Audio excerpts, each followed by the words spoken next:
सत्ता गंवानी पड़ी थी, जिसके बाद कांग्रेस को मिली 15 माह की सत्ता के बाद सीएम शिवराज ने कांग्रेस विधायकों को बीजेपी में शामिल करके जोड़ तोड़ करके सरकार बनाई थी। तो वहीं अब हो रही किसान आंदोलन के समर्थन में कांग्रेस ने सड़कों पर उतरकर प्रदेश भर में प्रदर्शन किया है, जिससे बीजेपी ने कांग्रेस का फ्लॉप शो बताया।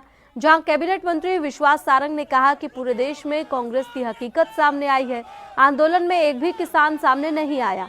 तो वहीं कांग्रेस विधायक पीसी शर्मा ने कहा कि भगवान कृषि मंत्री को सद्बुद्धि दे।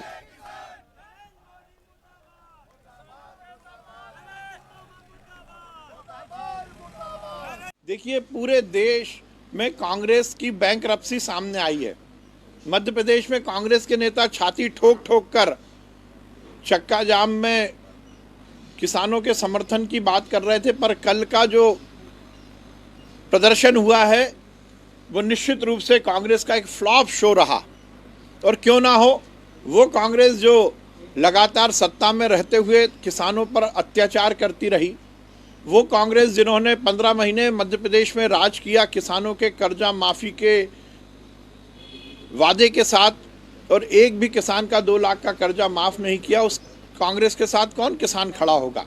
और मैंने कल भी ये बात उठाई थी कि यदि कांग्रेस के नेताओं में किसान आंदोलन में समर्थन देने की नैतिकता है तो सबसे पहले वो रॉबर्ट वाड्रा से अपील करें, प्रियंका गांधी से अपील करें और सोनिया गांधी से अपील करें कि रॉबर्ट वाड्रा ने हरियाणा में जो किसानों की हजारों एकड़ ज़मीन पर कब्जा कर रखा है, सबसे पहले रॉबर्ट वाड्रा उन ज़मीनों से कब्जा खाली करें। क्योंकि ईश्वर कृषि मंत्री कमल पटेल जो अपने आप को किसान बताते हैं, उनको ईश्वर सद्बुद्धि दे कि वो किसानों की बात करें। ये याद रखें कि जो हरदा जिले का किसान है वो बहुत सशक्त है और खेती किसानी बड़े अच्छे समझता है, और पंजाब के बाद अगर गेहूं ज़्यादा पैदा होता है तो हरदा में होता है। याद रखें कि अगला जब चुनाव लड़ोगे तो ये किसान जो है पलटी कर देगा। और सद्बुद्धि कमल पटेल जी को मिलना चाहिए कि किसानों जो किसान आंदोलन कर रहे हैं कि 3 काले कानून वापस लिए जाएं, उसके पक्ष में उनको भूख हड़ताल पे बैठना चाहिए। और इस खबर पर ज्यादा जानकारी देने के लिए शैलेंद्र पराशर हमारे साथ जुड़ गए। शैलेंद्र, आपसे जानना चाहेंगे कि किसान आंदोलन को लेकर बीजेपी और कांग्रेस में वार पलटवार तो लगातार जारी है। बात करें मध्य प्रदेश की, तो मध्य प्रदेश में जिस प्रकार से पहले किसान आंदोलन की वजह से सत्ता गंवानी पड़ी थी और अब किसान आंदोलन का जो देश भर में विरोध हो रहा है, क्या कुछ स्थिति फिलहाल वहां पर है? जी, मुख्यमंत्री लगातार जिस तरह से 6 जून 2017 में मंदसौर गोलीकांड हुआ था, उसी तौर पर किसान प्रदर्शन एवं यहाँ पर समर्थन मूल्य की बात कर रहे थे। और यहाँ पर देखने में आता है दूध फल सब्जियों को लेकर सड़कों पे किसान हजारों की तादाद पे यहाँ पर रोड पर आ गए थे।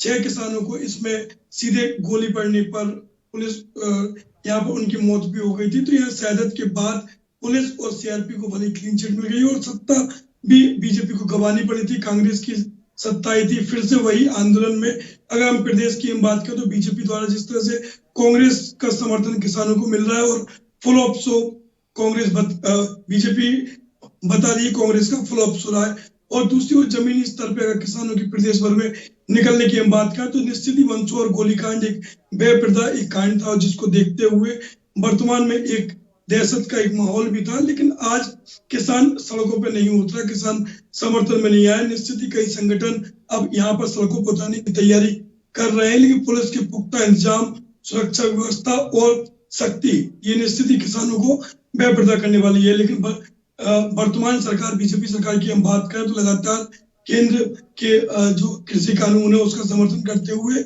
नई योजनाओं के साथ किसानों को यहाँ पर कहीं ना कहीं मनाने की कोशिश की जा रही है और समर्थन मूल्य पर यहाँ जो खरीदी है उसकी भी तैयारी कर ली गई है। तो हिमांशी, बड़ा सवाल ये होता है कि कांग्रेस के नेतृत्व में यह पूर्व का जो मंदसौर कांड था वह कांग्रेस के कई दिग्गज नेता जीतू पटवारी सहित और कई कुणाल चौधरी सहित कई नेता इसमें शामिल थे, लेकिन क्लीन चिट मिल भली गई। लेकिन शिवराज सरकार को किसान का यह आंदोलन ही सत्ता गंवाने का मुख्य कारण बनता है। वर्तमान में जिस तरह से सीएम शिवराज, अगर सूत्रों की माने तो सीएम शिवराज सिंह चौहान पर यहाँ भितरघात जैसी चीजें भी सामने आ रही है। कई लोगों की अगर अंदरूनी बात करें तो यहाँ पर सीएम के विपक्ष में कई लोग क्योंकि सीएम की दौड़ में अगर प्रदेश में कोई भी रहता है तो निश्चित ही सीएम शिवराज सिंह चौहान ने उसका सर्जरी भी हुई और निश्चित ही केंद्रीय नेतृत्व में भी गए, कई लोग ऐसे सामने भी आए। लेकिन वर्तमान में संगठन या अंदरूनी सूत्रों की तो निश्चित ही सीएम पर अभी संकट के बादल मंडरा रहे हैं। ऊपर से किसान आंदोलन भी निश्चित ही भारी पड़ सकता है। तो इन तमाम तैयारियों को लेकर लगातार बैठक भी सीएम की हो रही है और किसानों को मनाने के लिए विभिन्न जो संगठन है उनको मनाने के लिए भी कोशिश की जा रही है। ईमान जी, चलिए, बहुत बहुत शुक्रिया शैलेंद्र, ज्यादा जानकारी देने के लिए। इसी के साथ रुक करेंगे अगली बड़ी खबर की ओर। छत्तीसगढ़ के पोलमपल्ली